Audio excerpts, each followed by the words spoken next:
Do you hear me? Yeah? Yeah? Okay. No? Oh, this is a false mic, so I just have to talk. Oh, it's just for Zoom. It's a fake mic. Okay. So thank you all for being here at Core Rounds today. I have the pleasure of introducing Dr. Ananya Tina Banerjee, who is assistant professor and lead in the Equity, Diversity, Inclusion, and Anti-Racism at the School of Population and Global Health at McGill University. Her interdisciplinary epidemiologic and qualitative research embeds a strong emphasis on community-based participatory pedagogy and research, which is grounded in collaboration and partnership with racialized communities funded by the CIHR, SSHRC, the Lancet Commission, and Public Health Agency of Canada. Dr. Banerjee also serves on the Lancet's International Advisory Board for Racial Inequalities. She's well known for her anti-racism and anti-oppression practices in the learning environment and providing critical mentorship for racialized students in public health programs. And for this, she's been recognized with the 2022 McGill Faculty of Health Sciences and Medicine Teaching Innovation Award for her unique pedagogy for inclusive public health and medical education. And just last week, she received the inaugural 2025 Teaching Excellence Award as part of the EBOH Faculty and Staff Recognition Awards at the SPGH Convocation Social event. And I was talking to one of her students at the conference last week, and she doesn't know this. And we're chatting, and she's like, "Oh yeah, and Dr. Banerjee was there, and I gave her a big hug." And I was like, "You aren't the only one." Apparently, all the parents behind her were like, "Oh my gosh, she must be a big rock star," which she is. So we're lucky to have her here with us. And just to say, most importantly, and not included in this bio, is that she's one of my most trusted colleagues, friends, and partner in research crime. So thank you for being here today. Uh, Thank you so much. Thanks, Patty. You're like the bestest academic, non-academic friend I could ever have. Everyone needs a Patty in their life. I just thank you so much. I'm really, really grateful today. I do want to thank Dr. Kabiri Dasgupta, who invited me here. Initially, we're working on a big project together, and she kind of was part of my journey and was like, "You need to tell your story here." I know she's not here with us. Oh, she's on Zoom. Hi, Kabiri. Okay. That's great. I know she's not here with us in person, but I do miss you in person. So when Kabiri asked me to give this talk, I definitely said yes because it's Kabiri. But I actually, had a moment and was like, how am I going to present this work? I've been through a lot in the last 6 months. And I actually spent 2 days putting this together because I realized what I had experienced personally and among my research team actually didn't know the academic, scientific, theoretical, practical underlying process behind it. So putting this presentation, I'm really grateful because it actually I learned so much in a span of 2 days, and now I'm like, maybe I should write a commentary about this experience. And so I'm going to be presenting to you, as it's titled here, When Integrity is Compromised, Lessons from Addressing Research Misconduct in a community-based academic project.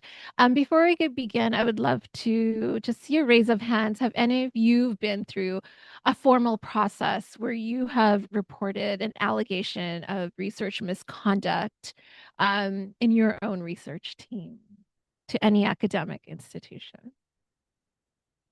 If it were to happen to you, suppose you found out that a colleague stole your work, plagiarized it, submitted it for a grant, and another colleague decided to publish it. What would you do in that moment? Do you know what to do?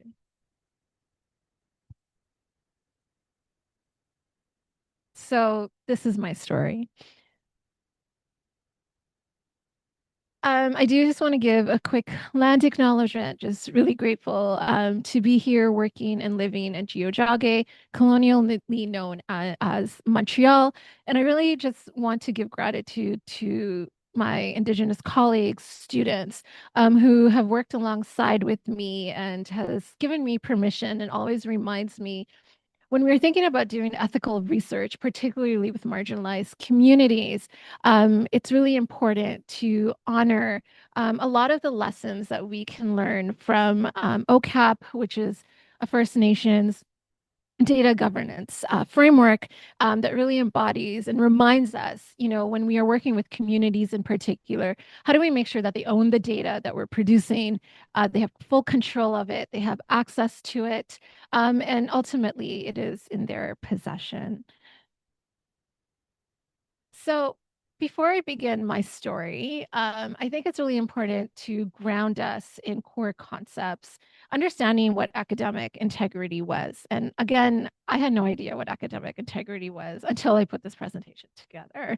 I think when we think about integrity, particularly in the context of academic work, our academic work, is that we know these principles underline it, which I will go through quickly: honesty, trust, fairness, respect, responsibility.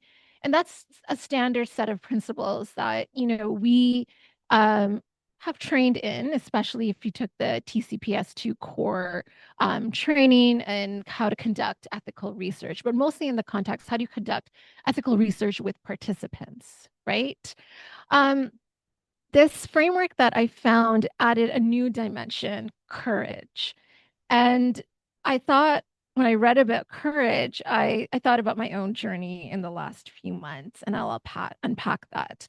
I think academic integrity is defined as a set of principles and norms that govern the behavior of scholars in research publication and various other aspects of scholarly activity.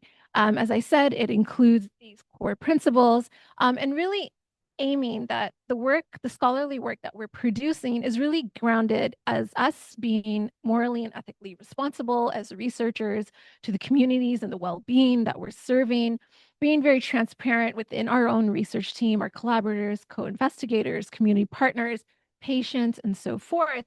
And most important, being accountable to our institutions, to the patient and the communities that we're serving, and also being accountable to the entire research team that we're working with, and also our funders. In health research, more than ever, I've realized academic integrity is absolutely crucial, something that I actually never really thought about. I just thought, as a person, I honor academic integrity. Every person I work with will honor academic integrity. Um, but really, more and more as I'm, building a large program of research and particularly working with community members, I realize that I have to find a way as a research team that includes academics and community partners is how do we actually protect our findings? So moving forward, we know we're going to protect public trust, inform sound policy decisions, most importantly, but for me, ultimately safeguard community health and well-being. And so when we think about academic integrity, as I said, there are these core 5 principles that we pretty much should be familiar with. As scholars and the people that we work with, we want to make sure that our research is rooted in honesty, the data is collected and reported truthfully. We also want to make sure that there's trust and credibility in our work. And ultimately, we want our findings to actually advance health, particularly of vulnerable communities, and really push for social and health policies. As I talked about, we actually have to have ethical responsibility throughout the whole research process, and that these involves moral standards. And we've been trained to protect our participants engaging in our research. But how do we protect our communities? How do we protect ourselves as academics? And I feel like that's something that we haven't been taught or really reflected on. Again, our work is to inform decision making. And then lastly, reputation and accountability is absolutely key. But what about courage? Is this something that we actually have talked about? And when I think about courage, this is the first time that I really struggled to be courageous when experiencing ethical misconduct in my program of research. And the moment where you are faced with a decision: do you stand up for your values, and do you speak up when you see misconduct? And that's something that I want you to reflect on. Like, if you found out a colleague or community partner took your work, published it, use it to their advantage in writing a grant up, how would you stand up? And this is a struggle that I had for many months. And so I'm really going to be focusing on how many people say I was very courageous, but understanding that this was not an easy approach. In the context of my case in the ethical research misconduct, it was plagiarizing an article and having it published without my information or my knowing. And so I just want to highlight the importance of publication ethics. Again, a set of principles that I haven't been very familiar with, and I actually just learned about recently as a result of putting this presentation together. Publication ethics has its own set of principles that relate to the publication of scientific results. It covers issues such as authorship, plagiarism, duplication of publications, conflicts of interest, and really honesty in the presentation of data. We've heard often, and I know people who've, had fabricated results. You know those stories, right? We hear them for when clinical trials are being published. We've heard stories of them being reprimanded, not by just the journal, but the institution and so forth. And ultimately, people have lost their careers clinically and from a research and as a researcher. You can see when we think about research and publication ethics, just how much is involved. And when we are publishing our work, or even when we're reviewing journal articles, for how often are we actually thinking about these different components? I'm not going to get into this, but I think this is really important to just have as part of your toolkit as an academic researcher. And what I'm really going to be focusing is on my experience of having a colleague plagiarize my work. So when we think about plagiarism, it's in Latin, literally means stealing people. And in the context of research, it's stealing, copying others' work, and it's illegal and the unethical copying of someone's work. It's often also known as the act of appropriation or copying someone else's written, artistic, or other creative work as their own, or in part or in whole. So that's important to understand um, the in part part. Okay, sorry, that didn't make sense.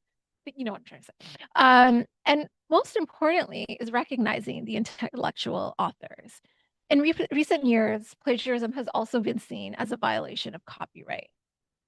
And according to data from the World Association of Medical Editors, precise definition of plagiarism is when someone copies 6 consecutive words in a continuous set of 30 used characters. How many of you knew?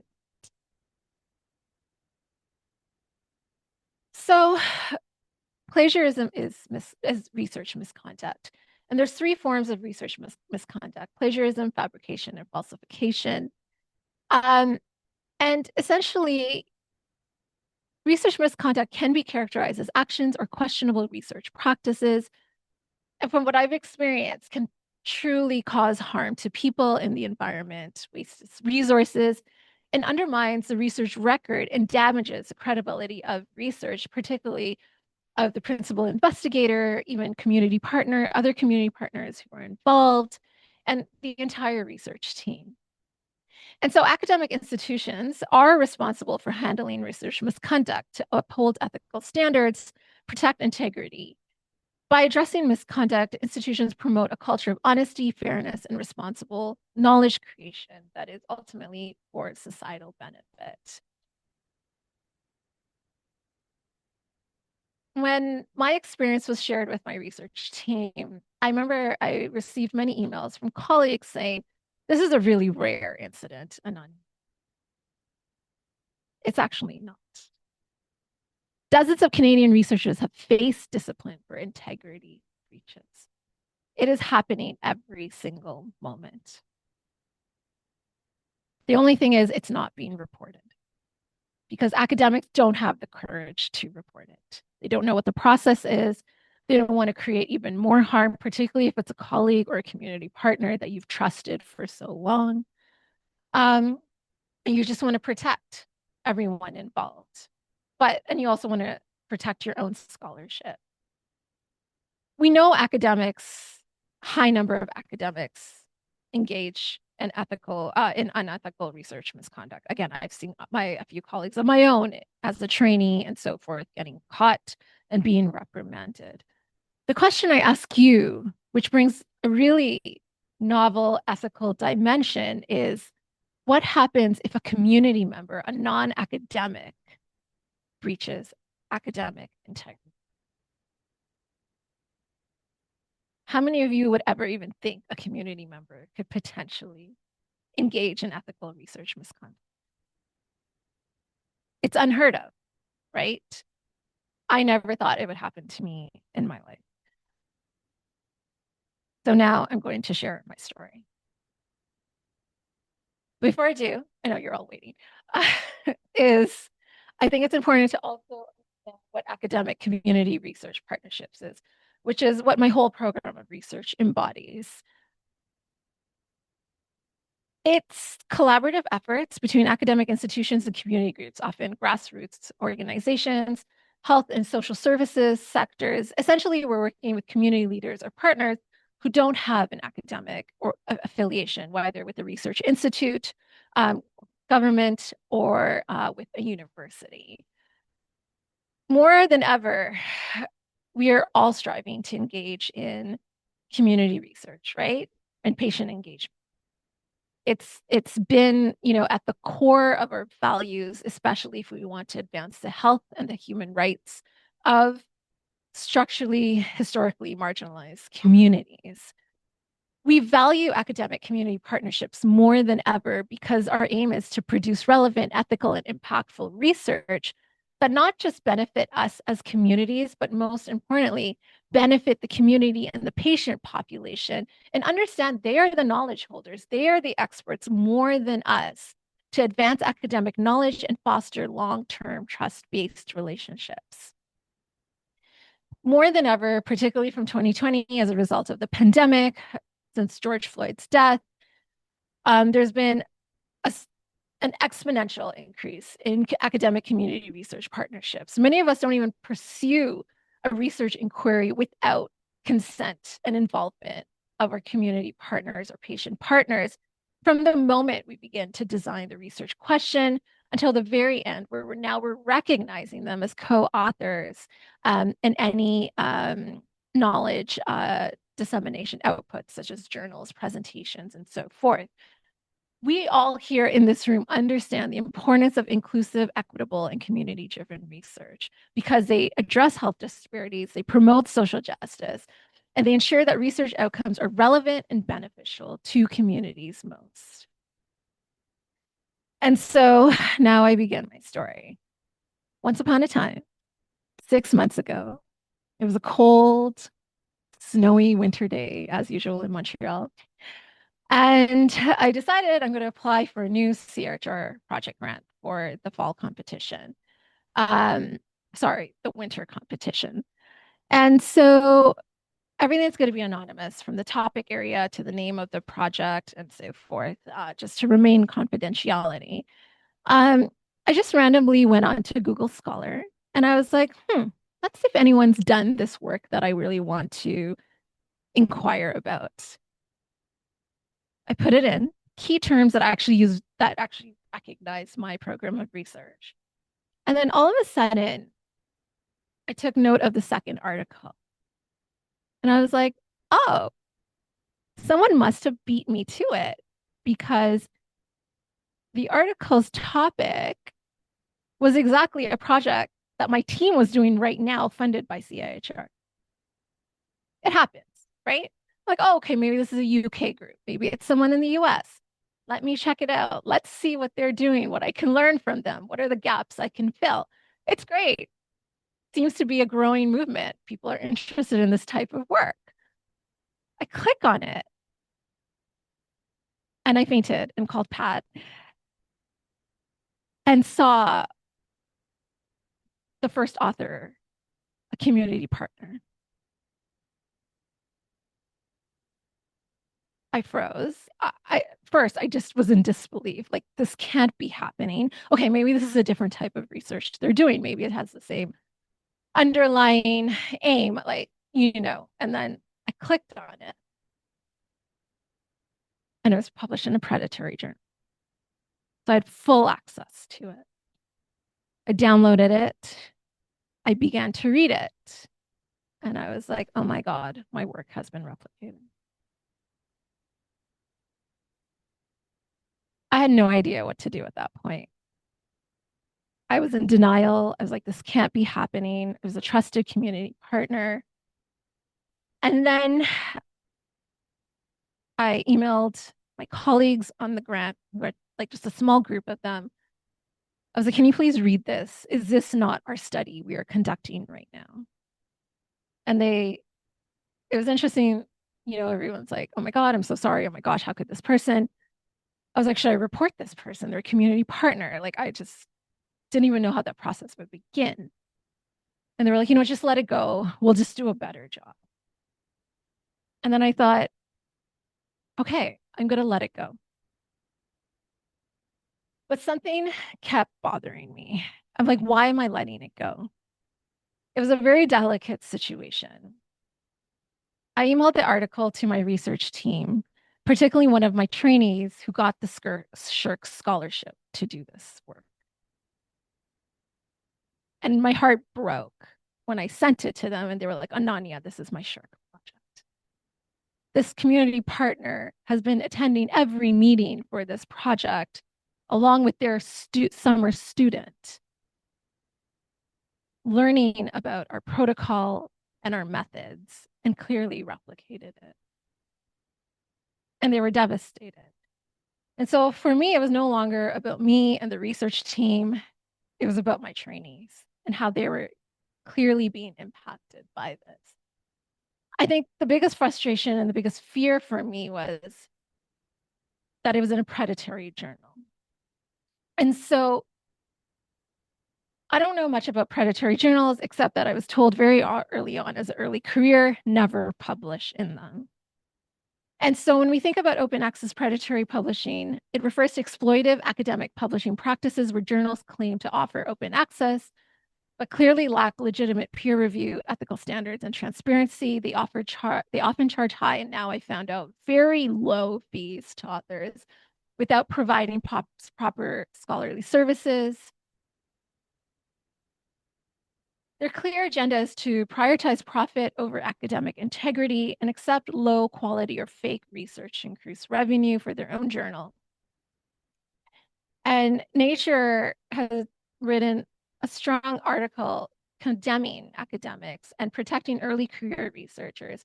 And there is data to show that a lot of these authors are for low middle income countries who just don't know the process, right?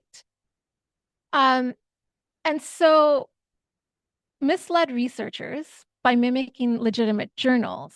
That's what predatory journals are.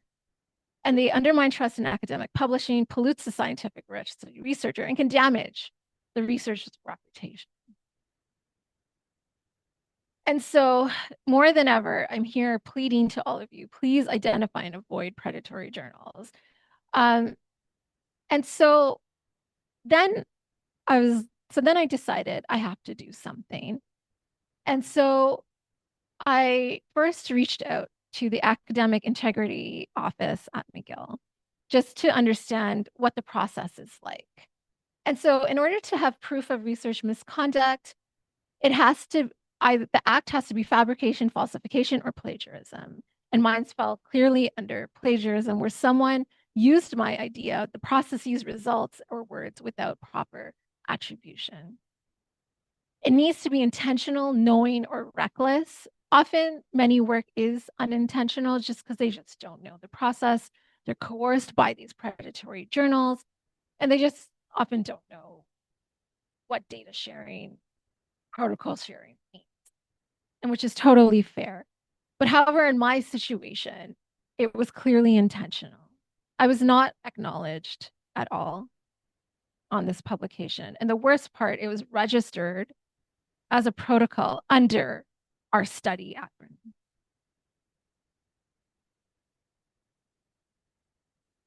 And so, and then the allegation must be proven by preponderance of the evidence. And so my trainee, the SCHRC scholar, took the publication, took our project protocol, spent hours and hours trying to see where the overlap is and sent it to me. And all I saw was yellow between both documents. So the evidence was clear. When I realized this is a process to report research misconduct, I thought, I can't do this. It was jarring to me. I don't have time for this. And I thought, do I just let it go? Do I just confront the community partner? Maybe they truly didn't know. Like I just kept making up excuses to not have to go through this process. However, I met with the academic integrity officer and sat down with me, and just on paper, everything I described, all the documents I sent said, this is clear research misconduct, Ananya. We have to take action. If you don't, this will be another incident that is underreported. I understand it's a community partner, but at the end of the day, they are on a CRHR project that is funded. They're listed as a co-investigator. Like we've come a long way in like applying for grants and having community partners be listed as a co-investigator. And that's the fight from all of us to recognize them as knowledge holders and experts, and said this person is not just accountable to your research team, they're accountable to McGill, the research to CIHR, and they're accountable to their own organization that they're part of. I think what finally tipped me over was just to see my trainees and just how upset they were over this process and the fear that my trainee was, do I have to give up my scholarship? Our work is done, Ananya. It's published. If we try to publish this, they might come back to us and said we plagiarized their work. And so I decided, especially I have a lot of young women on my team, I realized what really was at play for me, that I was experiencing also clear patriarchy and misogyny, and that as a woman, I had to do right for all of us as self-identified female academics who often are exploited, particularly by men who tend to steal our work. The data shows that. And I rised up and I was like, I'm going to have to fight this. So filing an allegation of research misconduct. I hope I never have to go through this again. I went to McGill. McGill did a thorough investigation, came back with the conclusion, clear research misconduct. However, because the first author, who's the community partner, is not affiliated with McGill, they can't do anything.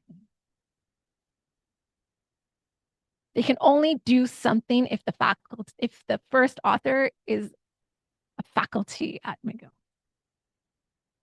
So we looked at the senior author, who's an academic at another university. And so the research integrity officer at McGill, who was phenomenal, like kept me pushing me along, not giving up, reached out to the research integrity officer at the senior authors institution. They did a clear, thorough investigation, came back, concluded clear research misconduct, but only first authors who are affiliated with our institution we can only file an allegation against them. We can't do anything. Through digging, we found out that the community member has an affiliation with an academic institution as an adjunct. After 6 months, not allowed to talk to the community partner. I can't, zero contact.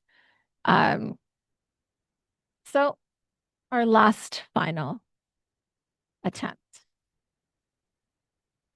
Thorough investigation at this institution. They email me back saying, we're sorry.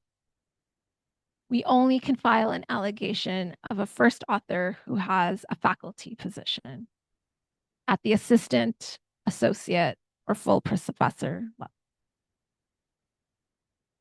At this point, I don't know what was going on. I was like, is it people don't want to reprimand a community partner, which I get. I was that person.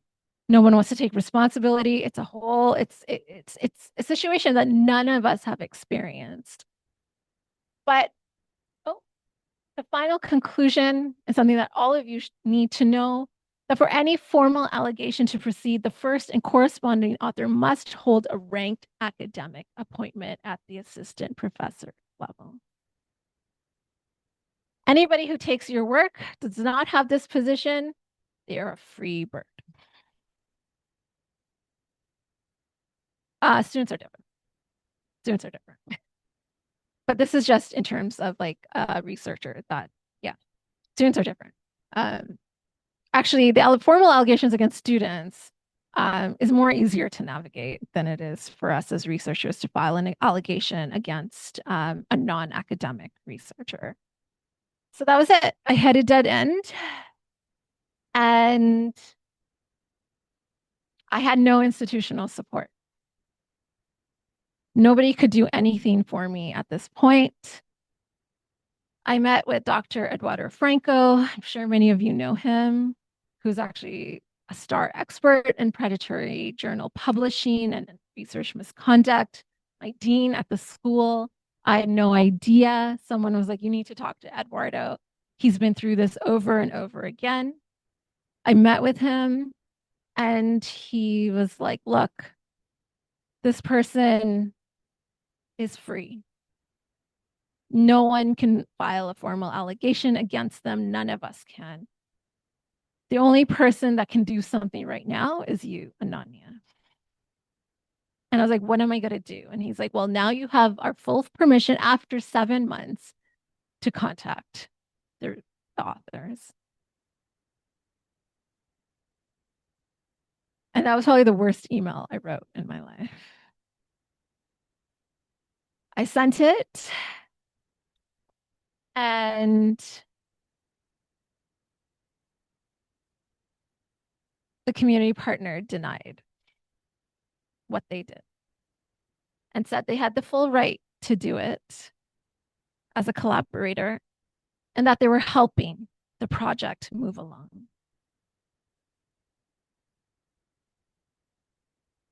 No accountability, no apology, nothing.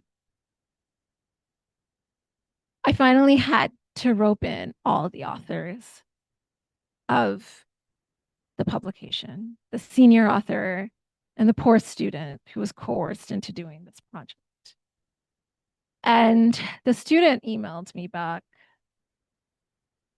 profoundly apologizing and indicating that they were informed that I had given full permission to proceed with this project to be published and that I was okay to not be an author or no one on the team. The random senior author, who is not part of our work, has no expertise in this work, sends me an email saying they had no idea this was even part of a CRHR grant and their role was an academic advisor to the summer student. It was completely unaware of the situation. So you can see the number of people that were coerced and manipulated in any means to get this project executed and published as soon as possible in a predatory journal. And this predatory journal only charges $100. And so my radical feminist inner self came out and I said, enough is enough. And I actually emailed the senior author and the student and said, you need to fight with me because there is nothing much that institutionally we can do. But I demand for the withdrawal of the published article and the assigned digital object identifier because the community partner did not want to move forward with it. And so luckily the senior author and the student came on board and fought relentlessly with the community partner. And then I received an email saying that they sent an email to the journal editors and asked for a formal request to completely remove this open access journal and remove the DOI. And just to give you FYI, I didn't even know what a DOI was until I started doing this presentation. It's a permanent, I did not know that, identifier used to link digital content, such as journal articles. And that permanent part really scared me. And so the best we can, and all I could do is fight to retract both the article and its DOI because it safeguards the rights of original authors, such as myself and our team, and ensures that our study, when it's eventually published, is credible, ethical. It is not a replication of the study that has already been published unethically without my consent as a principal investigator. I'm sorry to say, I'm still waiting for the retraction. It's been 2 months.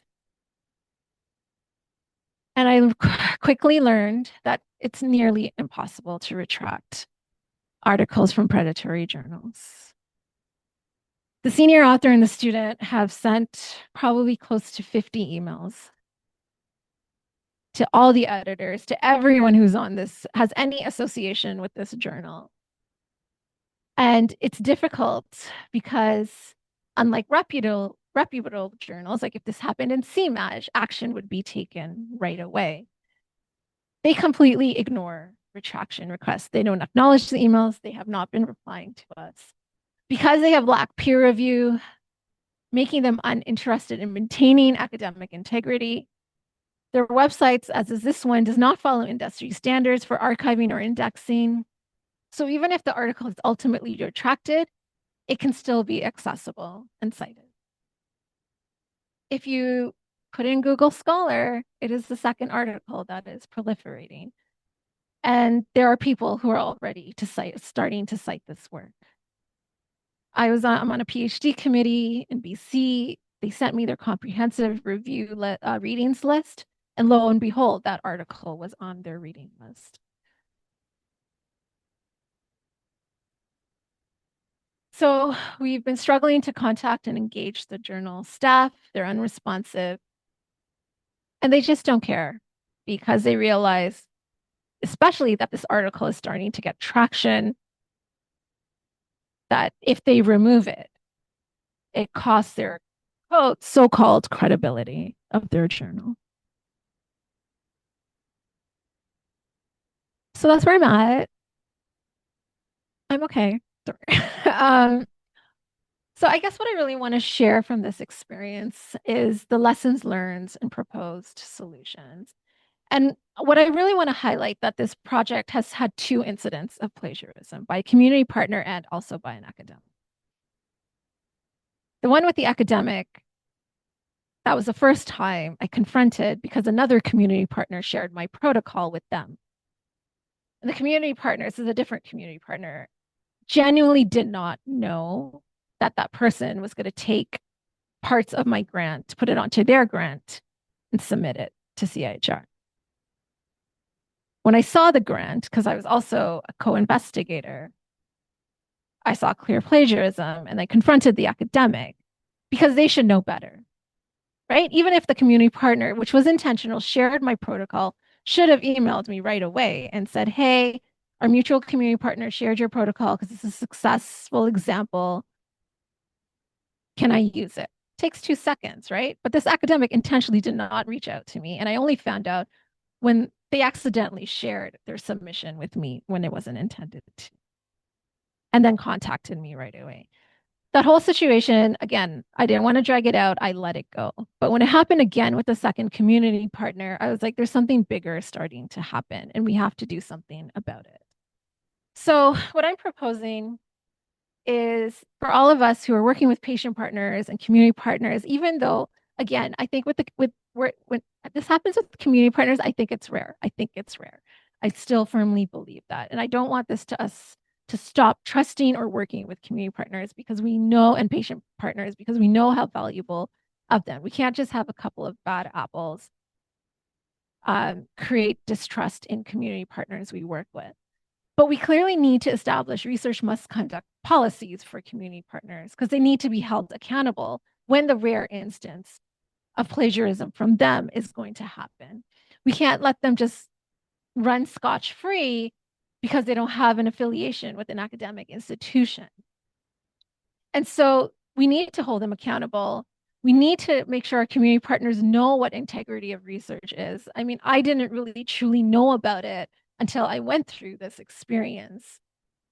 Um, Also, we need to protect communities, right? As a whole, we can't just let one person damage their contributions, future contributions to projects with us. It's not fair. And we need clarity and guidance. We need policies that can be shared with our community partners, which are mandated by our academic institutions that we're part of, and really helping understand their roles and obligations in conducting ethical research, even if it's unintentional or intentional. And if we have this policy, it really truly builds trust and equity, including with the community partners and them with us, to ensure that if a situation like this occurs, they're aware that there are formal policies in place where they can actually be reprimanded. Second, we need to foster ethical conduct in collaborative research. And so now every time I share anything about my project, updates, materials, reviewing publication drafts, anything, my research team always ends off in the email. Please make sure this is not shared with anyone beyond the research team without the principal investigator's permission. If there's any part of this work that you want to use for your own social health services sector and so forth, please talk to the PI first. It's a standard tagline now in any email that's moving forward. And this is not just for our community partners, it's even to the academics. Because we just don't know.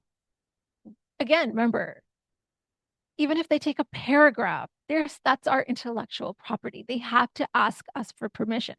This whole experience, my colleagues are like, Ananya, you're asking us permission way too much about everything and anything. Because I'm so paranoid now through this process. But it's best practice. It takes 2 seconds.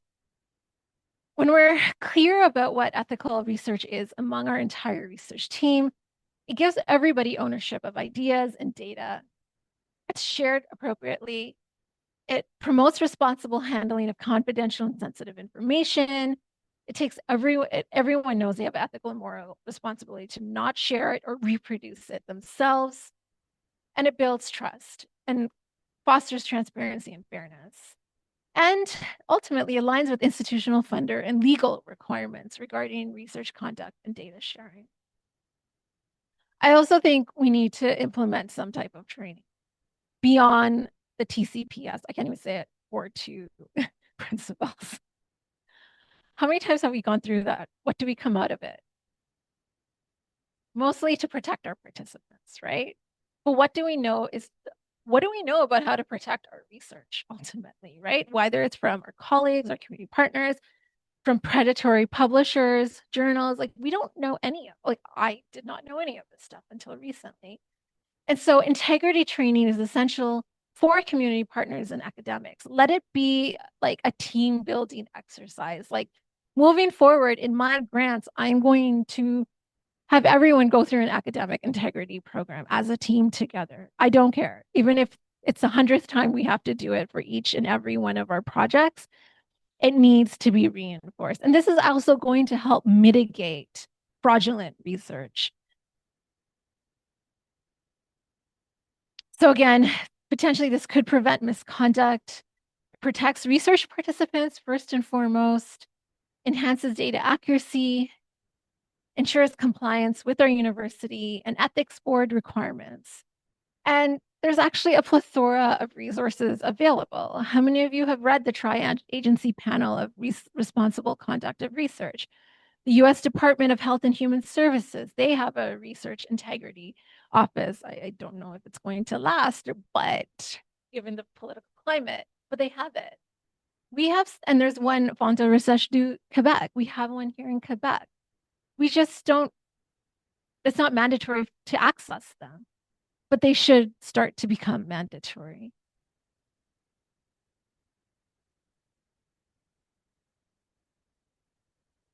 And then navigating predatory publishing, more than ever, we need tools. And this is important and can include workshops.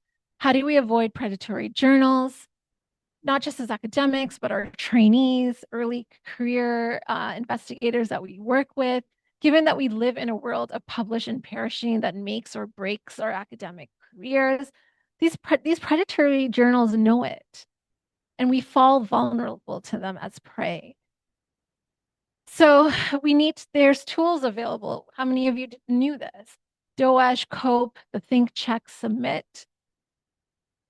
And we also need to understand how to check indexing in trusted databases and seeking guidance from mentors and librarians. I'm obsessively every day going on to PubMed and making sure that article has not been indexed. And enhancing transparency. Publish your study protocol first and early. Don't leave it a month before where your data collection is about to end. Because moving forward, I'm going to publish all my protocols as soon as it gets funded. I will have the draft ready as soon as I get it funded. So it mitigates a situation that I went through. I know it takes time and so forth. We have a lot of things going on, clinical duties, teaching duties, but I'm now at the stage of trying to get my protocol published, but it's too late if you think about it, right?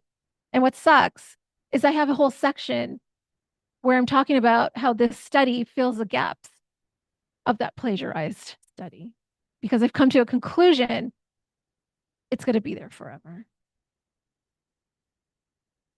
So, in closing, I just want to instill some hope and come back to the power of community partnerships.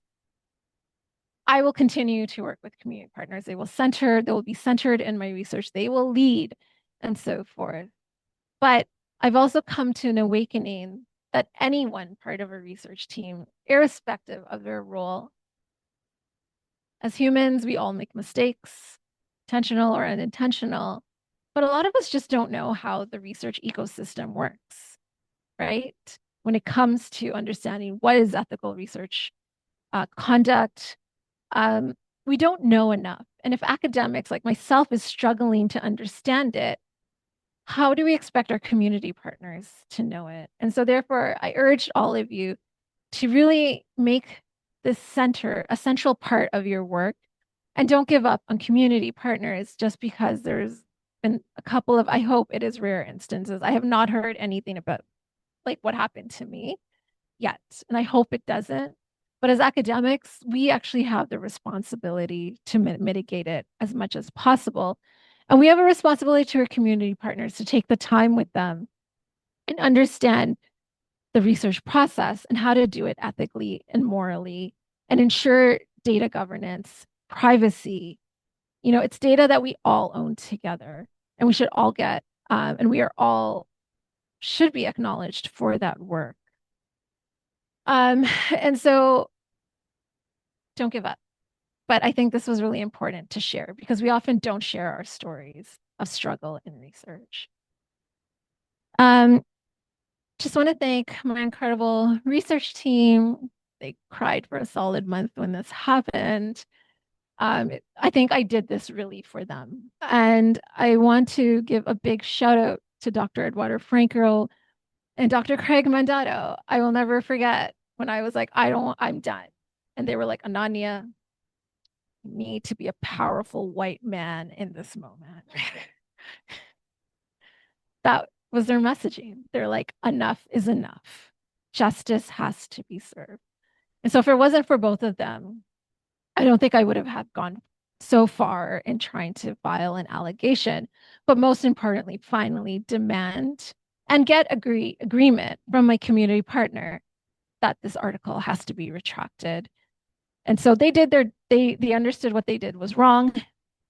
They followed my request, but unfortunately, it's the predatory journal that we're fighting against, and I'm pretty much have given up on the predatory journal. So don't be afraid to be courageous.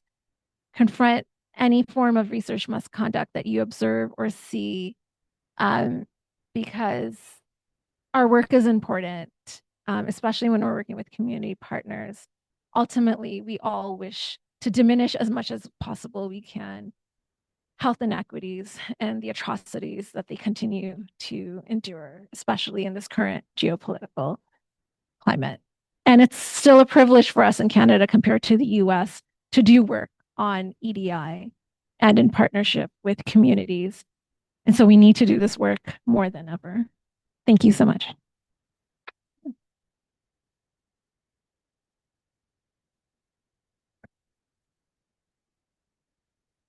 Thank you so much, Ananya, for that powerful presentation. Do we have any questions online? We have a few things here. Kaberi says she has a comment, but she can wait till the end. I think Kabiri you can go ahead. Go ahead, Kaberi. Hi, Ananya. That was really amazing. Amazing.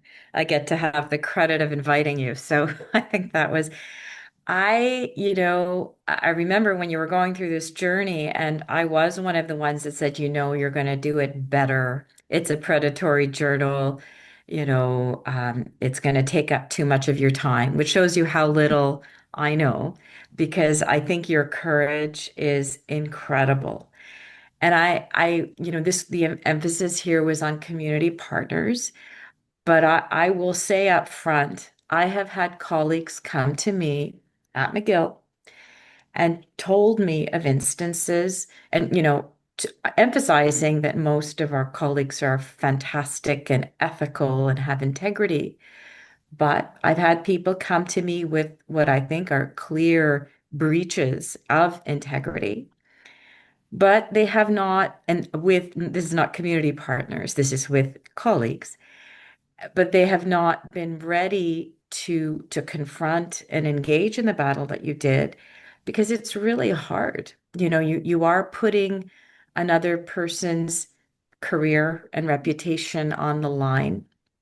And even when you perceive an injustice has been done, the victims have the sort of concern of destroying someone else, and I think that that weighs heavily on them.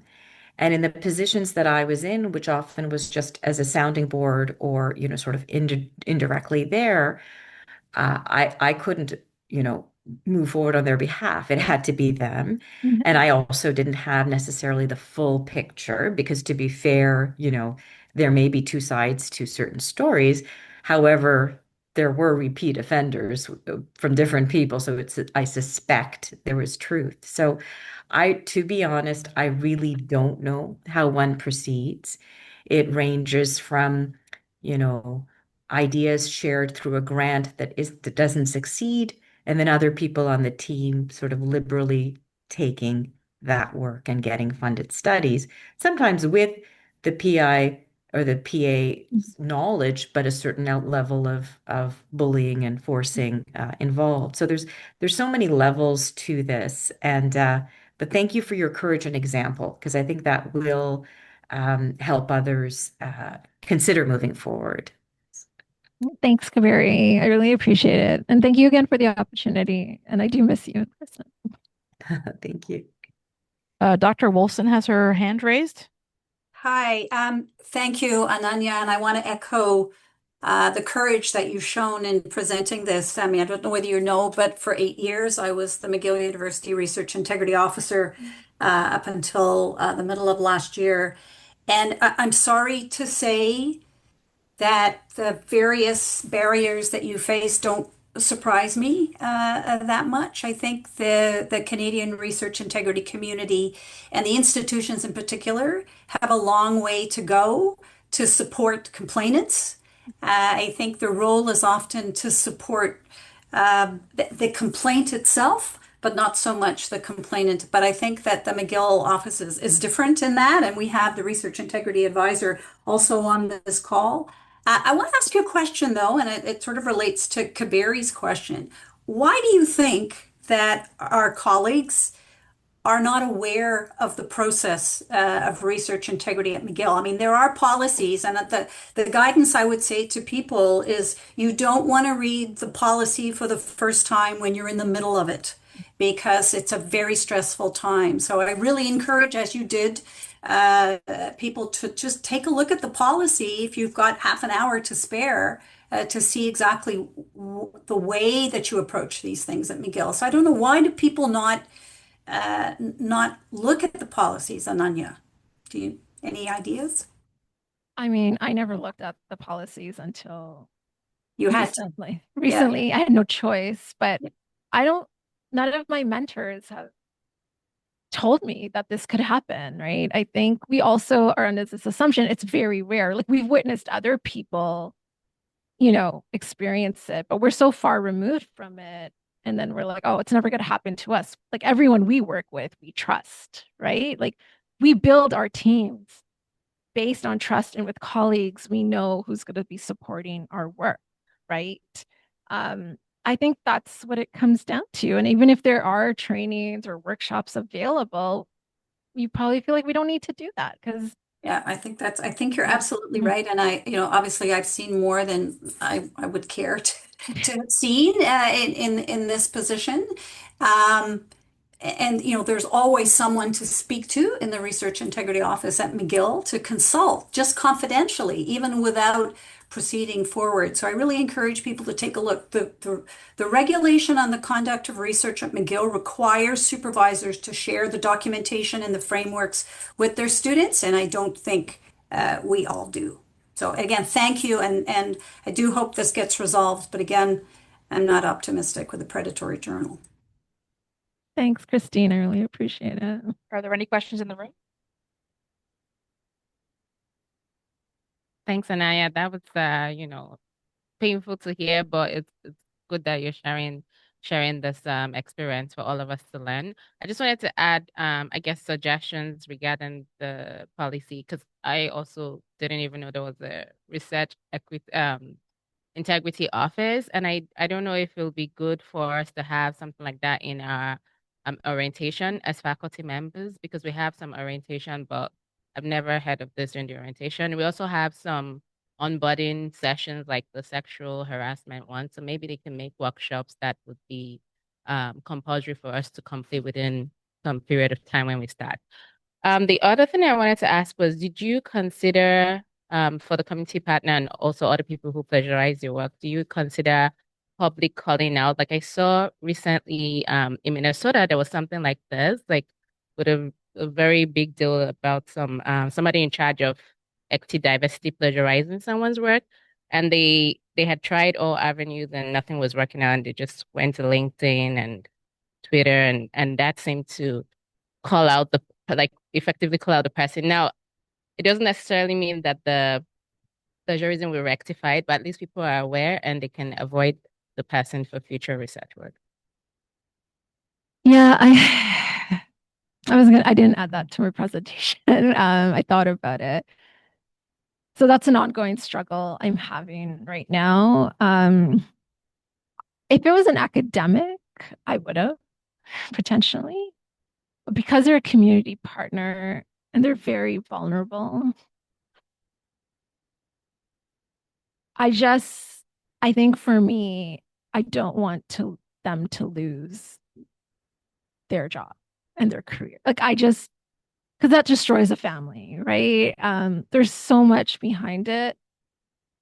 I've had colleagues who fully support me, but then I've had colleagues who are like, Ananya, like you have to call this out publicly. And I'm not there yet. I probably won't be. I'm at the stage, I haven't even like informed the organization they work for. Yeah, that's what I was going to ask as well, because that might be the next step for you. I think my fear is like, I don't want them to lose their job as a result of this. As I said, a family would be destroyed. I don't know if I can live with that. I'll be honest. I just hope that this person has learned something and will not do this again. I don't know. I just can't. Like like it took me, like I was so anonymous in here, right? In this presentation. I think it's especially if it's a community partner, it's important to protect them. Yeah, sorry, I'm struggling to answer that. Be a bold white man. But anyways, sorry, the next thing I wanted to ask you, because you mentioned publishing protocols.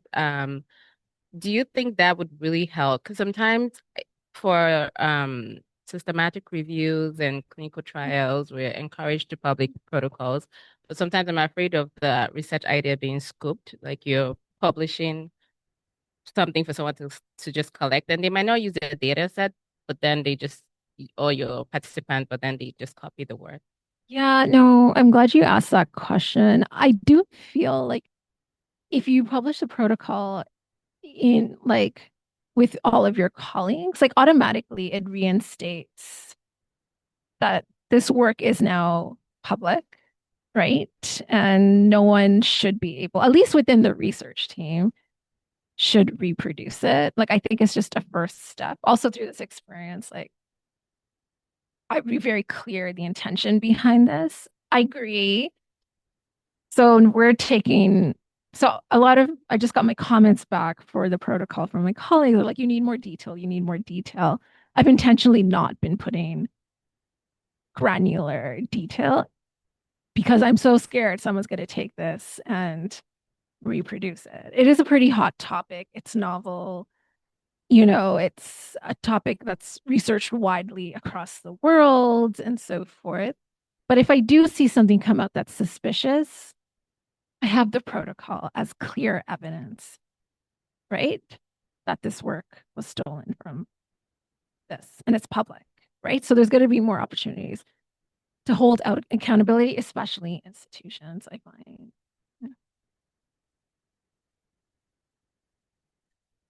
I'm not sure how to frame this question exactly, but given the experience of having then talked to the community partner and them having recognized that there had been a problem, you were talking about how you hadn't read the policies before, but when you saw it, you knew that there was a problem. So I'm curious, given that the person could have done this and then recognized later that was not okay, what would you do? What do you think is a good way to, in the future, communicate things, or like what would you have done differently so that everybody was on the same page and everybody understood that this would have not been okay to do, to share? Yeah. So, like I said, moving forward with any projects, maybe even some of my current projects that are going on, I'm going to have a session, whether it's even during our you know, every 6 months co-investigator team, like spend a solid 15 to 20 minutes and like review academic integrity, what it means, what research misconduct, how that, we are all at risk to participate in it. But most importantly, reinforcing the message, which I do now in every email my team sends out: do not share the attachment with anybody. If you want to use any part of it, you must ask the PI, Ananya Banerjee, first. Like it's staple. So it's just like reinforced into people's mind. And also like being very open. Like this is our work. We all own it. Like we want to support each other's careers and so forth. But let's do it in a way that's collaborative. But most importantly, it's going to enable us to reach the ultimate goals of our project, right? It's about having conversations. That's what it's about. So that's what I wish I had done differently. But again, when you're working with a group that you trust, like our team is 40 academics and 12 community partners. It's plus trainees, staff, like it's huge. It's like 60 plus people. If you're working in a big team like that, the risk of plagiarism is huge if you think about it, right? Because everyone has access to your protocol. Like I have had colleagues that have like, oh, I have to admit, I was really inspired by your protocol. I took a part of it and put it in to my work. And it's normalized. It's normalized. Like I'm just like, okay, can I see it? What did you exactly use? Right. And like you just don't know where your work is going and who's getting credited ultimately, right? So just ask permission. Like, I think, yeah, I emailed Paz, like, I really like how you wrote the section. Do you mind if I just use it for inspiration? Right? Like, and she was like, yeah, of course. And she knows I'm not going to like copy and paste it, but just use it as a guiding framework and acknowledging, Dr. Lee as a co-investigator on the grant. It's like I have people who have not even invited me as a co-investigator on their projects and have taken excerpts from my grant. This was before where I didn't care. Like, you know what I mean? I was like, whatever. But until this incident happened, until I learned about what academic integrity is, what does plagiarism, involve and so forth, like I'm more hyper vigilant than ever. And I think we have to normalize this on our teams, like, or people are just going to get away with it and they continue to get away with it. And a lot of it's underreported as well. You don't know who took what aspect of your work. Like, I'm going to grant with Smita. Like, like I can easily take something from you, right? But like, but we're not like that. But there are people who don't think twice or ask for permission. Ananya, thank you so much for sharing your story. A very powerful story. My question, I know we're out of time, but I do have a very practical question. Predatory journals are becoming very, very sophisticated in how they copy, kind of like even the logo, Elsevier, you look at it and you cannot actually see that it's not actually Elsevier. I don't think a lot of us have the reflex to kind of check if it's a predatory journal. I know you shared a couple of resources, but what prompted you to kind of look and figure out that this was a predatory journal?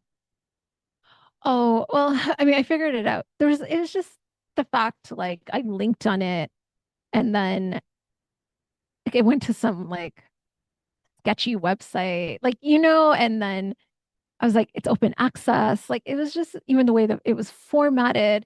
And then also I went on to this page. Actually, my colleague found that page.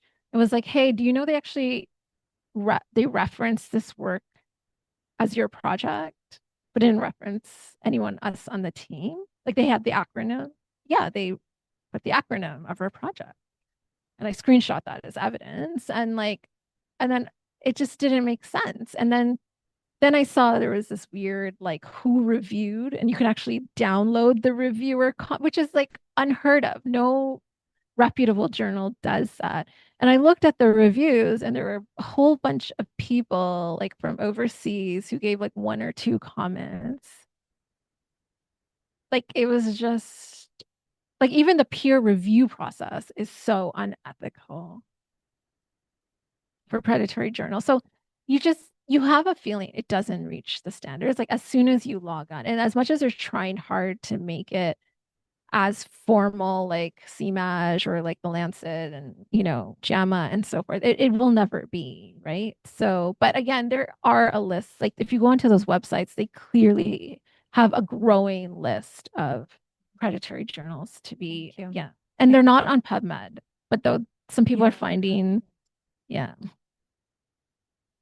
Pardon?